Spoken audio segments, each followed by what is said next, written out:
So hello guys, welcome back to another brand new video guys. আজকের ভিডিওটি খুবই interesting এবং খুবই নলেজেবল, কারণ আজকের ভিডিও অনেকের রিকোয়েস্টের উপর করা। আপনারা অনেকেই আমাদের গেমিং চ্যানেলটা ফলো করেন এবং আমাদের গেমিং চ্যানেলের যে থাম্বনেলগুলো সেগুলো সম্পর্কে অনেকেই জানতে চাইছেন যে কিভাবে আমি এই ধরনের থাম্বনেলগুলো তৈরি করি। তো এই ধরনের থাম্বনেল পিক্সেলগুলো তৈরি করার জন্য আমরা ব্যবহার করি Pixellab।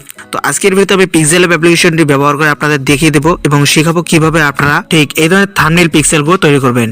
তো এর জন্য আমার Pixellab অ্যাপ্লিকেশনটি ওপেন করলাম। আপনাদের কাছে যদি Pixellab অ্যাপ্লিকেশনে না থাকে তাহলে প্লে স্টোর থেকে অথবা আমাদের টেলিগ্রাম থেকে ডাউনলোড করে নেবেন।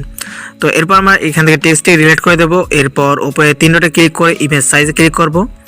তারপর কাস্টমে ক্লিক করে ইউটিউব থাম্বনেল এটা সিলেক্ট করে নেব। তারপর রাইট অপশনে ক্লিক করব। এরপর আবার উপরে তিন ডটে ক্লিক করে ইউজ ইমেজ ফ্রম গ্যালারি অপশনে ক্লিক করে দেব। তারপর আপনারা যে পিকচার অ্যাড করতে চান ব্যাকগ্রাউন্ডে সেটা অ্যাড করে দিতে হবে। তো আমি এখান থেকে স্ক্রিনশট থেকে একটি ব্যাকগ্রাউন্ড অ্যাড করে নিচ্ছি। এভাবে এটা অটোমেটিকলি ক্রপিং চলে আসবে। তো আমরা এভাবে একটু ক্রপিং করে নিতে পারি। তার আগে আপনারা যদি চান এই ফটোটি একটু কালার গ্রেডিং করতে, আর কালার গ্রেডিং করলে কিন্তু আরও সুন্দর লাগবে, এর জন্য আপনারা স্ন্যাপসিড অ্যাপ্লিকেশনটি ব্যবহার করবেন। তো আমি স্ন্যাপসিড অ্যাপ্লিকেশনটি ওপেন করলাম। তারপর টুলসে ক্লিক করব। এরপর ক্রপে ক্লিক করব। নিচ থেকে 16:9 এক্সপেক্ট রেশিওটি সিলেক্ট করে এভাবে এটাকে ক্রপিং করে নেব। তারপর অপশনে ক্লিক করে দেব। তারপর টুলসে ক্লিক করে আমরা টোনস ইমেজে ক্লিক করব। ব্রাইটনেস বাড়ায় দেব। তারপর কন্ট্রাস্ট কমায় দেব। তারপর স্যাচুরেশন বাড়ায় দেব। তারপর এটা হচ্ছে অ্যাপ ব্যালেন্স, এটাও একটু হালকা বাড়ায় দেব। তারপর হাইলাইটস শ্যাডো কমায় দেব। রাইট অপশনে ক্লিক করে দেব। তো দেখতে পাচ্ছেন আফটার এবং বিফোর অনেকটা কিন্তু পরিবর্তন হয়ে গেছে। তারপর ডিটেলসে ক্লিক করব। এখান থেকে ডিটেলস বাড়ায় দেব, শার্পনেস বাড়ায় দেব। তো দেখতে পারবেন আগের তুলনায় ফটোটা কিন্তু অনেকটা রিয়েলিস্টিক লাগতেছে। তারপর রাইট অপশনে ক্লিক করব। এরপর আপনারা চাইলে এই ব্যাকগ্রাউন্ডটা ব্লার করতে পারেন, এর জন্য টুলসে ক্লিক করবেন। তারপর লেন্স ব্লারে ক্লিক করবেন। এইখান থেকে এটা সিলেক্ট করে নেবেন। তারপর এভাবে এটাকে নিচের দিকে ড্র্যাগ করে নিয়ে আসবেন। আর এখান থেকে এই ব্লার যে স্মুথ এটা একটু কমায় দেবেন, ঠিক আছে, তাহলে রিয়েলিস্টিক লাগবে। তারপর এখান থেকে অ্যারোতে ক্লিক করে এক্সপোর্টে ক্লিক করব। এক্সপোর্টে আবারও ক্লিক করে দেবো, তাহলে আমাদের ফটোটি সেভ হয়ে যাবে। এরপর আমরা আবারও Pixellab ফোল্ডারটি ওপেন করব। এখান থেকে আমরা এই ফটোটি না নিয়ে আমরা এখন যে ফটোটি এডিট করলাম সেটা আমরা এখান থেকে স্ন্যাপসিড ফোল্ডারটি ওপেন করে এখান থেকে, তো আমাদের ফটোটি অ্যাড হয়ে গেল। এরপর আমরা এখানে একটি শ্যাডো ইফেক্ট অ্যাড করব। এর জন্য আমরা এখান থেকে এই মাঝখানে অপশনে ক্লিক করব, শেপে ক্লিক করব। এরকম একটা বক্স চলে আসবে, এটাকে এইভাবে কাস্টমাইজ করে নেব এভাবে, ঠিক আছে। তো এতটুকু করে নেওয়ার পর আমরা এখান থেকে স্ক্রল করে নিচে চলে আসবো, গ্রেডিয়েন্টে চলে আসবো। এখান থেকে প্লাস এখানে ক্লিক করব। তারপর এখানে দুইটি অপশন দেখতে পাবো, এদিকে একটা আর এদিকে একটা।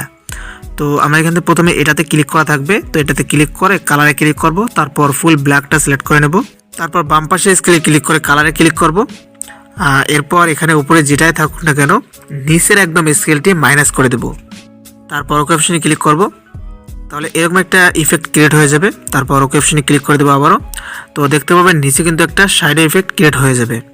আর এরপর আপনারা চাইলে কিন্তু এটার কালারটাও চেঞ্জ করতে পারেন, এর জন্য কালারে ক্লিক করে এটাকে এনাবল করে দিবেন। তো দেখতে পাবেন এখানে কিন্তু কালারটা চেঞ্জ হয়ে গেছে।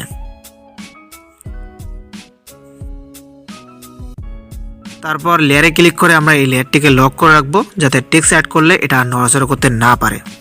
তারপর আমরা টেক্সট অ্যাড করবো, এই জন্য এই অপশনে ক্লিক করবো, টেক্সটে ক্লিক করব। এরপর আমরা এখানে ডাবল ট্যাপ করে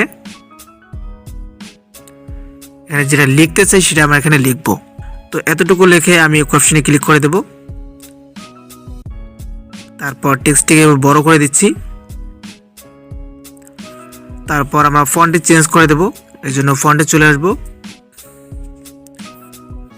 এখান থেকে আমি একটি পছন্দ মতো ফন্ট অ্যাড করে নিচ্ছি।